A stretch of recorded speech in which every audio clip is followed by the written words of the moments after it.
गेल्या काही दिवसापासून औरंगजेबच्या कबरवरनं अनेक ठिकाणी पडसाद उमटायला सुरुवात झालेली आहे। उद्या देखील बजरंग दल असेल, हिंदू परिषद असेल, असे अनेक लोक आता रस्त्यावरती उतरणार आहेत। आणि हा जो विषय संसदेत मांडलेला होता तो म्हणजे ठाण्याचे शिवसेनेचे खासदार नरेश म्हस्के ते आपल्यासोबत जोडले। सर, तुम्ही हा विषय संसदेमध्ये लावून धरला होता। इंग्रजांच्या काळातील स्मारक असेल या मुघलांच्या टायमाची स्मारक असेल आणि औरंगजेबची कबर खास करून ही महाराष्ट्रात नको, त्यामुळे नक्कीच आता कुठेतरी वादाला ठिणगी उडाली आहे। हे बघा, संसदेमध्ये ASI भारतीय पुरातत्व सर्वेक्षण विभाग यांच्या अंतर्गत 3691 स्मारके अंदाजे संरक्षित आहेत। त्यामधील 25% स्मारके अशी आहेत ज्या मुघल सम्राटांशी की ज्यांनी या देशावर आक्रमण केलं, देश लुटायला आले असे मुघल सम्राट आणि जे इंग्रज अधिकारी की ज्यांनी या स्वातंत्र्य लढ्यामध्ये अतिशय एकदम विलनची भूमिका ज्यांनी निभावली, देशसेवकांना स्वातंत्र्य सैनिकांची क्रूरपणे हत्या केली, अशी 25% स्मारके या मुघल सम्राट आणि ब्रिटिशांची आहेत। ही स्मारके आपण जतन करतोय, त्याच्याकरता करोडो रुपये खर्च करतोय। तर ही स्मारके कशाकरता आपण जतन करतोय? ही मागणी, ही स्मारके आपण जतन करायला नको, ही स्मारके जतन करतोय याचाच अर्थ आपण ज्यांनी देशाकरता प्राणांची आहुती दिलेली आहे अशा देशप्रेमी योद्धे असतील, राजे असतील आणि सर्वसामान्य देशासाठी प्राणपणाने लढणारा जो नागरिक आहे त्यांचा अपमान करतोय। गुलामगिरीची प्रतीकं ही कशाकरता आपल्या देशात पाहिजेत, ही सर्व नष्ट करायला पाहिजेत अशी मागणी, याकरता कायद्यात बदल करा, ही मागणी मी संसदेत केली। आणि त्याच्यामध्ये हा क्रूरकर्मा औरंग्या याचा उल्लेख या ठिकाणी मी केला। कोण औरंगजेब? जो औरंगजेब जो या देशामध्ये देश लुटण्याकरता आला, धर्म परिवर्तन करण्याकरता आला, या देशामधली हजारो मंदिरे त्यांनी तोडली, गावे लुटली, महिलांचा अपमान केला आणि आमचा योद्धा छत्रपती संभाजी महाराज धर्म परिवर्तन करत नाही म्हणून त्याच्यावर 40 दिवस तुरुंगात डांबला, अतिशय क्रूरपणे अत्याचार केले, डोळे काढले, हात तोडले, जखमा केल्या, क्रूरपणे छत्रपती संभाजी महाराजांना त्यांनी मारलं।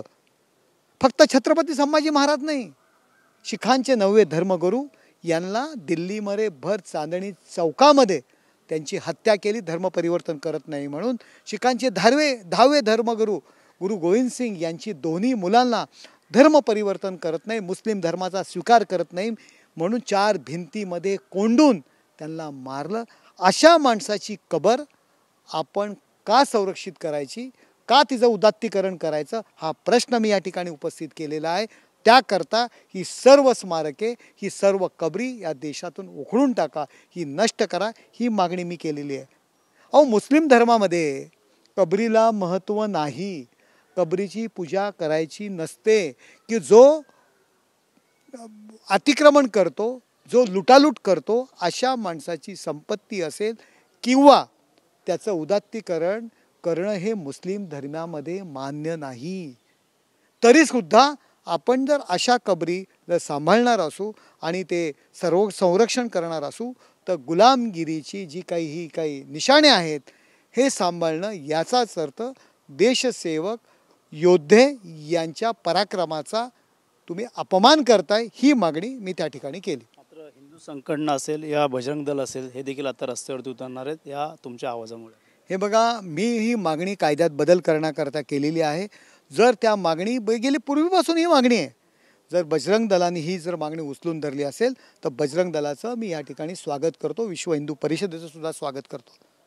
नक्कीच सर, पाहायला गेलं तर जितेंद्र आव्हाड हे देखील असं म्हणतात की कुठेतरी इतिहास जपला पाहिजे।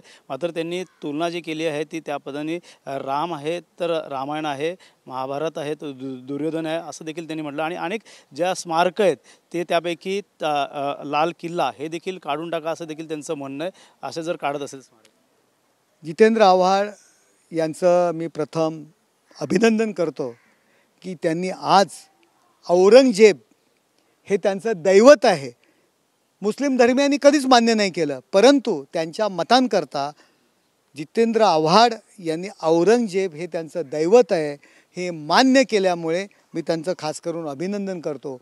त्यांचं नाव जितेंद्र आव्हाड नाही, जितू मिया असं ठेवलं पाहिजे की जे मुस्लिम धर्मीयसुद्धा औरंगजेबाला मानत नाहीत ते आज त्यांची पूजा करण्याची भाषा करताय.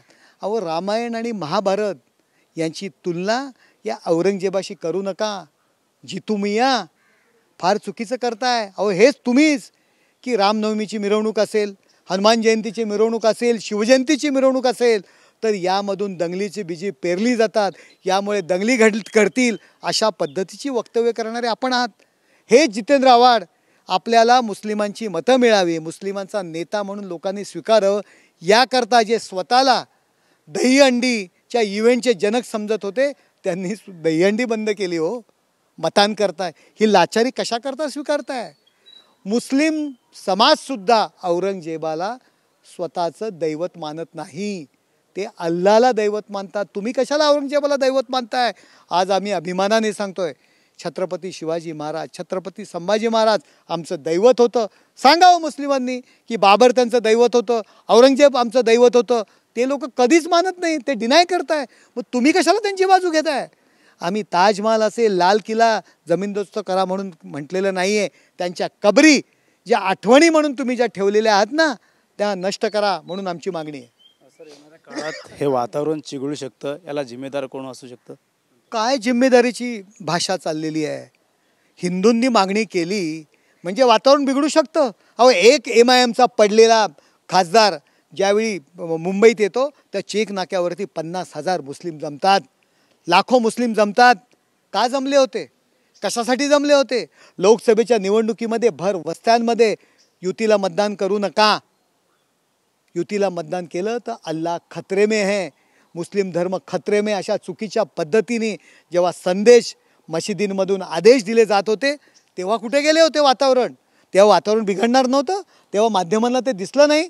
अनेक वस्त्यांमधून अनेक मुस्लिम तरुण आमच्याकडे रडले, आमचे मतदार रडले की साहेब आम्हाला गळ घेतली की जर तुम्ही युतीला मतदान केलं तर मुस्लिम धर्म संकटात येणार आहे, तुम्ही अल्लाशी बेईमानी करताय. अशा पद्धतीचे मेसेज, अशा पद्धतीचे आदेश आम्हाला त्या मशिदींमधून देत आहेत आणि त्याच्यामुळे आम्ही लोकसभेला चुकीच्या पद्धतीने मतदान केलं. हे कबुली दिलेली आहे. हो,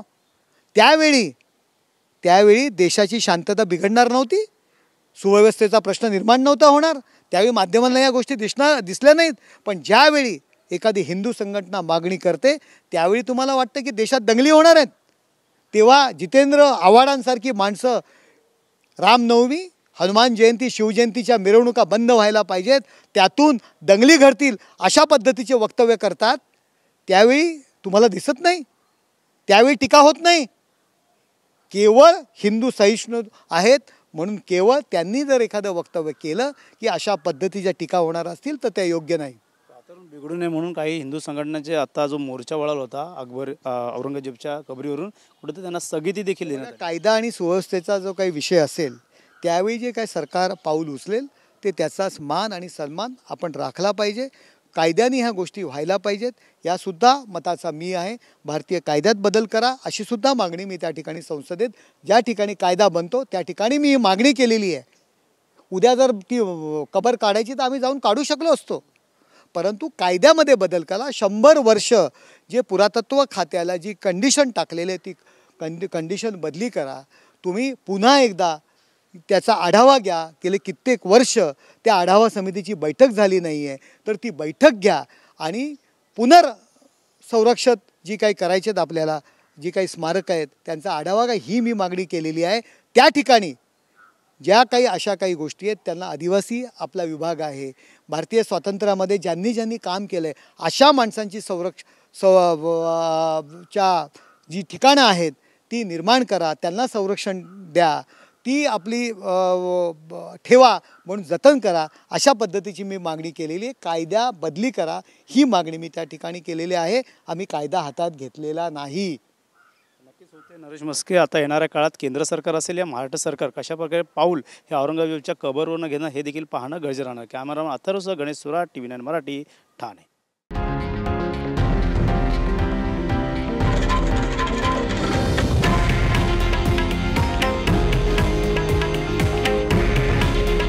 हे आहे देशातील नंबर 1 न्यूज नेटवर्क आणि आपण पाहत आहात TV9 मराठी. काळजी तुमची, हित महाराष्ट्राचं.